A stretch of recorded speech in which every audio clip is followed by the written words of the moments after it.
Naging usap-usapan sa loob ng isang production ng sunod-sunod na delay sa taping ng isang inaabangang teleserye na umano'y may kinalaman sa kanilang lead actress.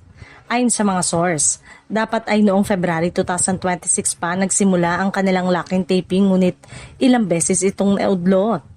Sa tuwing may nakatakdang schedule, bigla na lamang nagpa-pack up ang production dahil hindi available ang bidang aktres. Dahil dito, nasasayang ang oras, effort at resources ng buong team na nakaabang na sana sa kanilang trabaho. Mas lalong umingay ang issue ng tuluyan ng matuloy ang unang araw ng taping ngunit wala pa rin ang lead actress.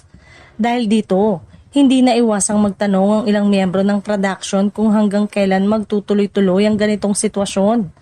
Sa kawalan ng malinaw na paliwanag, mula sa kampo ng aktres, samot-saring espekulasyon ang lumutang.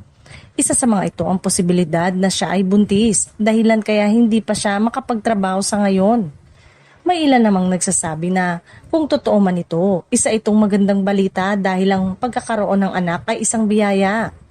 Gayunpaman, para sa karamihan, mas mahalaga pa rin ang maayos na komunikasyon upang maiwasan ang aberya sa trabaho.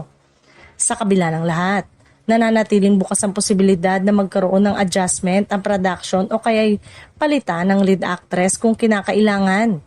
Sa ngayon patuloy na inaabangan ng marami ang susunod na mangyayari sa naturang proyekto.